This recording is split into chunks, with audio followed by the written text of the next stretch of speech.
All right, thanks for the talk. So any questions about Caracal?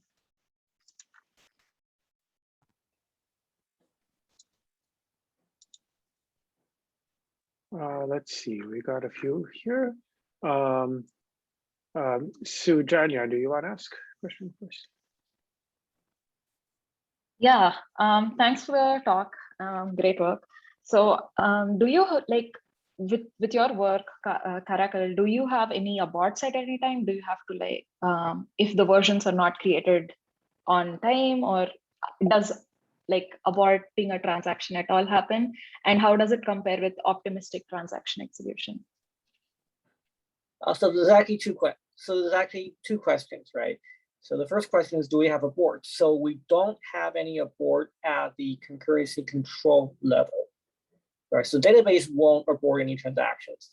Now, in some cases, transaction may choose to abort itself. Now, we do have a support for that. Basically, the way to support that is the transaction simply do not write the version out. It simply sort of forward the previous version. We'll write exactly the same value as the previous version, something like that. But it's up to the application to decide.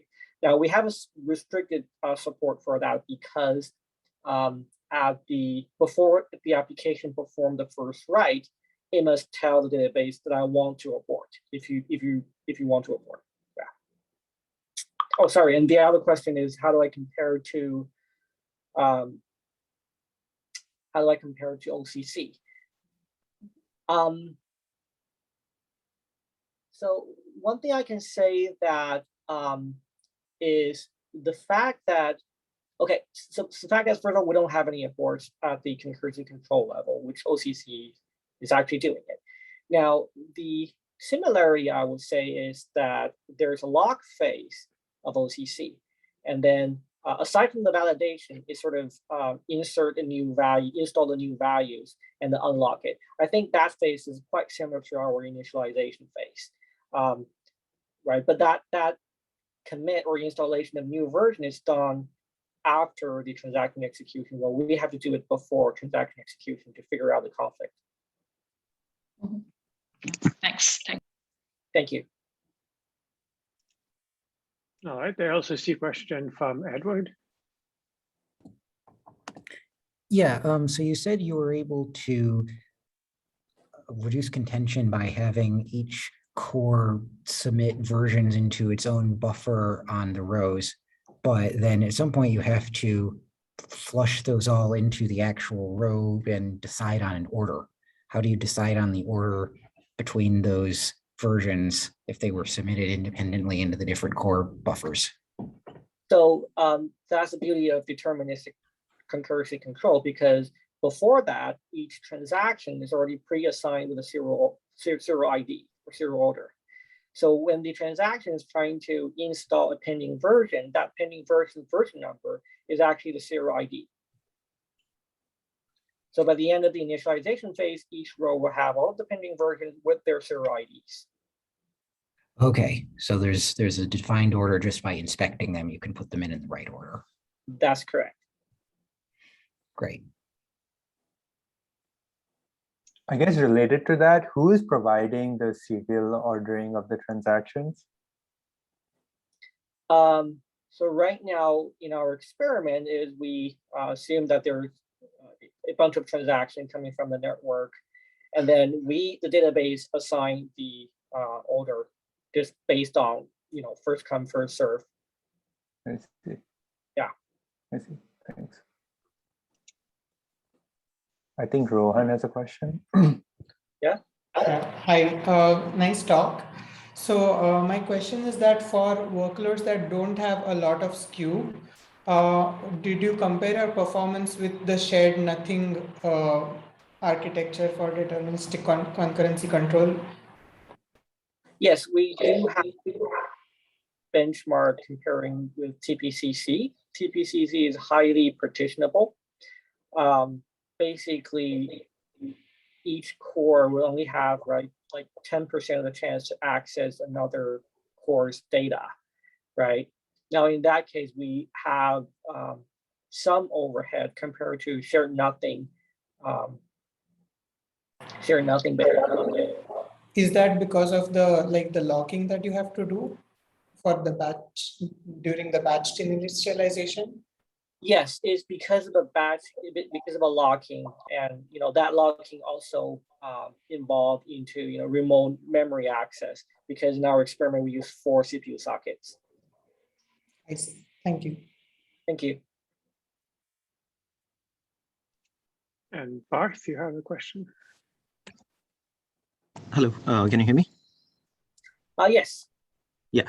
So my question is, if there is a transaction that is trying to read more keys depending upon the value of a particular key that it has read. So for example, let's say there is a key whose value is 5, and depending upon that value, it'll read 5 keys. Can your model support such transactions? We can support this transaction if you're trying to read. Basically, what you're going to do is during the execution, you read out that value, and then based on value, read out more values. You don't have to worry about anything, because when you're reading more values, it's also going to follow the serial order, because by looking at the serial ID. But what we cannot support is if you do a write based on what you need to read from the database. That's something we cannot support. Usually in deterministic database, most of the systems support that by doing a reconnaissance transaction. Basically, you in the first transaction, you read that value out. The second transaction, you validate that value. If that value doesn't change, you can go ahead and write your value out.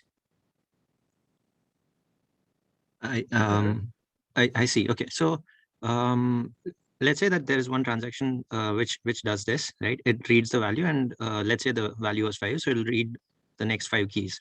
If there is a concurrent transaction that writes to the first key and makes it 6, what happens? Because you said earlier that you do not abort at the concurrency control level. So what would happen if? Right. So in that case, the second transaction in the reconnaissance transaction would have to do an application abort to figure that out. So I see. Okay. General, so at an application level, it'll have to figure out. Okay. Yes. Sorry. In general, we do not support this pattern very well, where you have to read something to figure out your write. But we do support if you need to read something to figure out your read. No, so that's what I said. So the first transaction is reading something to figure out what it needs to read. The second transaction is modifying the first key. So there are 2 transactions. First reads that it had how many keys it has to read, right? Yeah. And the second one modifies that key. Yeah, basically, we're not very good at this type of work. Got it.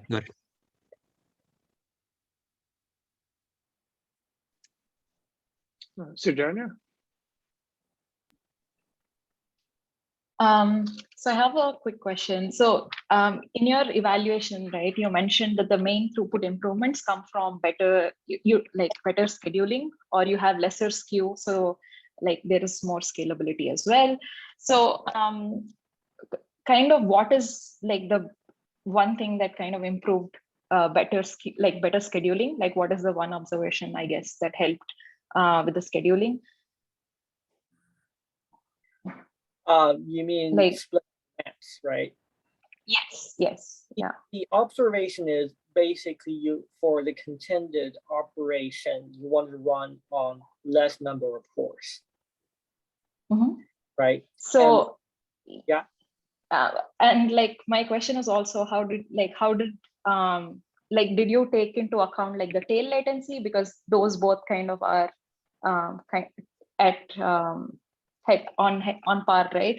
If you want to schedule them on similar cores, you also might be increasing the tail latency. So how did like the scheduling algorithm look at both of these? That's a good question. Currently, the scheduling algorithm is not aware of any latency at all. We batch transactions and finish batch by batch. But in the future, we might look into that. Sort of more sophisticated scheduling latency, scheduling that care about latency. Right now, we only care about throughputs. Yeah, that answers my question. Thank you. Okay. And I think Lee had a question. Oh, hi. First of all, I like to compliment on your background. It was great. Second of all, I have a quick question about two quick questions actually. One is you mentioned that you need to trigger multiple transactions at the same time to form a batch in order for your whole approach to work. I would love to hear some comments on what is the effect of the batching, because obviously you need to pack multiple concurrent batch to perform things like this. So that's the first question. And the second question would be, I think you mentioned on the first section of your presentation that you had an explicit trade-off between shared memory and I forgot what's the other model that you called share nothing, for example. But when you're actually performing some of your optimizations, you actually had multiple versions of the data, sort of like copy all over multiple places. So isn't that the trade-off between the two models?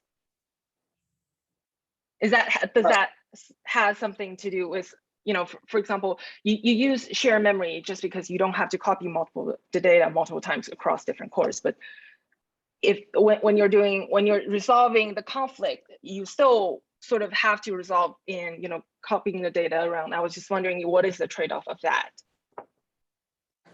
Maybe let's go to the first question first. Yeah. Sorry, what was it again? The batching effect. Right, the batching, right. So all of our experiments performed in the paper are using various different sizes of batches so that each batch finish around within 50 milliseconds.